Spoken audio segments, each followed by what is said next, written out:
I got a Facebook, and Facebook has kicked me off Facebook for probably violating their real name policy because they don't recognize my real name as a real name. This is a problem because I was in the middle of writing a script that is mostly about me finally caving and getting a Facebook, and that is going to require fairly substantial reworking now. I am angry and stressed, and I think this is the first occurrence in this project of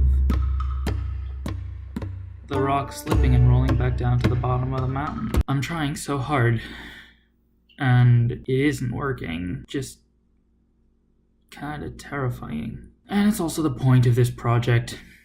I don't have any colored lights this episode because I'm not in my room at home. I'm elsewhere. I didn't shave, and I don't have makeup on, and I don't have a script. I'm just talking. I honestly didn't plan to make this a Sisyphus 52 video until literally a couple minutes into talking. I was just going to make a quick video to upload onto the Patreon to let my patrons know what was going on. But, yeah, as soon as I realized that this is the rock rolling down behind me, I realized that this is a video for the series. I'm gonna pull up the script that I was working on and see which parts make sense to say now, see which parts I'll be saving for a future episode. In the introduction to his 2014 book, Capital in the 21st Century, Thomas Piketty writes, Marx totally neglected the possibility of durable technological progress and steadily increasing productivity, which is a force that can to some extent serve as a counterweight to the process of accumulation and the concentration of private capital. Low growth cannot adequately counterbalance the Marxist principle of infinite accumulation. The resulting equilibrium is not as apocalyptic as the one predicted by Marx,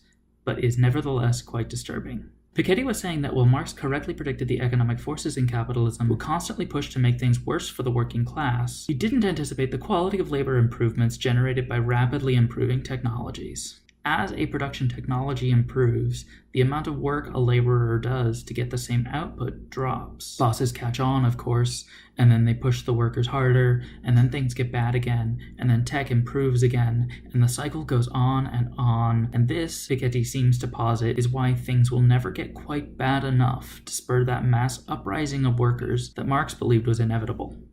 Sisyphus has been used as a metaphor for all kinds of hopelessness, but the way it resonates with me is with the feeling of poverty in capitalism. Broadly speaking, I'm likely to die with around the level of resources I was born with, and I'm probably going to continue to spend my whole life trying to make that not happen. Under the social conventions of capitalism, I'm supposed to just keep trying to make it, and those conventions forcefully refuse to notice that there aren't enough open spots for all of the people who are struggling. Value in capitalism is relative. If all of a sudden everyone in the working class were getting it right, the conditions for getting it right would change, and what they were all doing would turn into getting it wrong.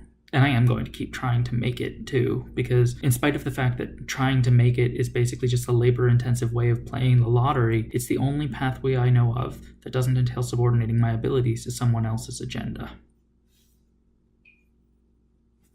I used to set goals for myself. Log every day for a year, film, edit, upload 20 videos, work on this novel every day till it's done, edit 5 pages of this novel per day until it's redrafted. I usually met those goals. I usually found myself in a place where, having met them, there was no triumphant moment, no sense of grand accomplishment. The absence of that feeling was like stepping into air when you think there's one more step at the top of the staircase. In one of the versions of the myth I've heard, Sisyphus would get the boulder to the top, but he couldn't make it balance and it would roll back down the other side. The task was doable. He did it, but it never stuck. It never actually changed anything. The gods probably didn't tell Sisyphus there was something fundamentally wrong with the rock or the mountain. They probably didn't tell him he couldn't do it. I relaunched my Patreon, and I wrote myself a schedule for the video's production pipeline with several steps along the way for promotion. Then I signed back up for Facebook and started working on making the promotional platforms for these videos, and got in touch with a lot of people I had lost touch with. And that's gone now, and may not be coming back. I'll still do the other stuff. I'll still post about it on Instagram and tweet about it. Still share it on Tumblr. mentioned it on Discord. And I'm not on Facebook now, again. So if you are, and if you could share this, I'd appreciate it a lot. Liking the videos really helps. The algorithm cares. Commenting matters. Commenting matters algorithmically, and commenting matters to me because it lets me know that you saw this, and even if it's just to say, hey, keep doing what you're doing. I kind of need the encouragement.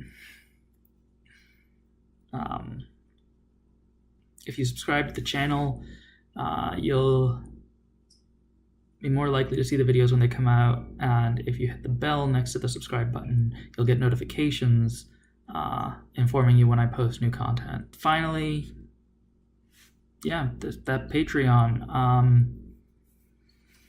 First 50 people to sign up can sign up at $1 and get all Patreon promotional content that I come up with now or in the future. Stole that idea from Jenny Nicholson. She let in the first 1,000 people because I think she launched her Patreon after she had an audience. And if you want to sign up for the early adopters field, but you want to pick a higher rate, reminder that you can select a tier and then choose a donation amount other than the value of that tier. Patrons also get the scripts once they're scripted, transcripts once they're written for the video, and the videos posted at least a day in advance of the launch. I want to thank my Patreon supporters, Chelsea Rose, Emmanuel Morales, Cole Wooden, Zaylee. And I want to extend a personal apology to Emmanuel, who signed up for the $15 Patreon tier. A personal apology. Further apologies will be forthcoming for my other new patrons. Thanks so much for watching to the end. I'm gonna keep pushing. Bye.